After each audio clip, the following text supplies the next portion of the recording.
भीमाशंकर ज्योतिर्लिंग महाराष्ट्र के पुणे जिले में सह्याद्री पर्वत श्रृंखला में स्थित है। यह भगवान के 12 ज्योतिर्लिंगों में से एक है। घने जंगलों और प्राकृतिक सौंदर्य से घिरा यह स्थल आध्यात्मिक शांति और दर्शन के लिए प्रसिद्ध है। मंदिर का वास्तुशिल्प नगर और द्रविड़ शैली का अनूठा मिश्रण है, जिसमें बारीक नक्काशी देखने को मिलती है।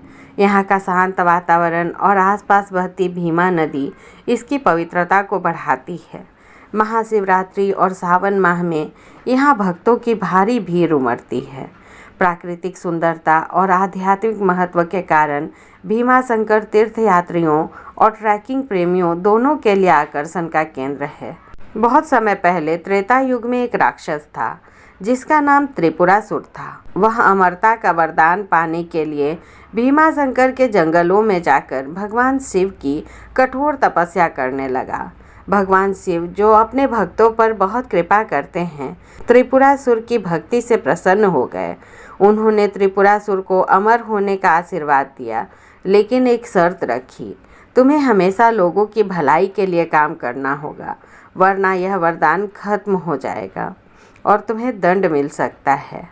शुरुआत में त्रिपुरासुर ठीक रहा, लेकिन समय बीतने के साथ वह अपनी शर्त भूल गया और लोगों को परेशान करने लगा। वह देवताओं को भी तंग करने लगा। चारों तरफ अराजकता फैल गई। तब सभी देवता भगवान शिव के पास मदद के लिए पहुँचे। भगवान शिव ने तब देवी पार्वती से सहायता मांगी और दोनों ने मिलकर एक नया रूप लिया, अर्धनारीश्वर, जिसमें आधा भाग शिव और आधा पार्वती का था। फिर कार्तिक पूर्णिमा के दिन भगवान शिव ने त्रिपुरासुर का वध किया। तभी से इस दिन को त्रिपुरारी पूर्णिमा कहा जाने लगा। त्रिपुरासुर की मौत के बाद उसकी 2 पत्नियां डाकिनी और शाकिनी भगवान शिव के पास गईं और उनसे प्रार्थना की।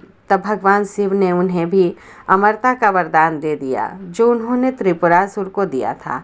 इसी कारण से यह क्षेत्र बाद में डाकिनेस्य भीमाशंकर के नाम से प्रसिद्ध हो गया। एक अन्य पौराणिक कथा के अनुसार रावण का भाई कुंभकर्ण और उसकी पत्नी कर्कटी का एक पुत्र था, जिसका नाम भीमा था। जब भीमा का जन्म हुआ तब उसके पिता कुंभकर्ण की मृत्यु हो चुकी थी।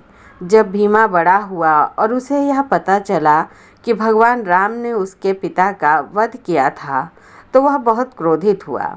उसने पिता की मौत का बदला लेने के लिए कठोर तपस्या की। उसकी तपस्या से प्रसन्न होकर भगवान ब्रह्मा ने उसे असीम शक्ति का वरदान दिया। वरदान मिलने के बाद भीमा घमंडी हो गया और देवताओं को तंग करने लगा। उसने धरती पर भी अत्याचार शुरू कर दिए। साधु संतों और ऋषियों को परेशान करने लगा। एक दिन भीमा ने एक ऐसे स्थान पर उत्पात मचाया जहां लोग भगवान शिव की भक्ति कर रहे थे।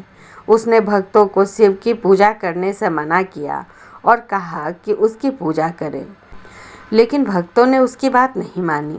इससे क्रोधित होकर भीमा ने सभी को मारने की धमकी दी। भक्तों की पुकार सुनकर भगवान शिव वहां प्रकट हुए और भीमा से युद्ध किया। यह युद्ध कई दिनों तक चला। अंत में भगवान शिव ने भीमा का वध कर दिया। इसके बाद भगवान शिव ने वहां ज्योतिर्लिंग के रूप में प्रकट होकर भक्तों को आशीर्वाद दिया।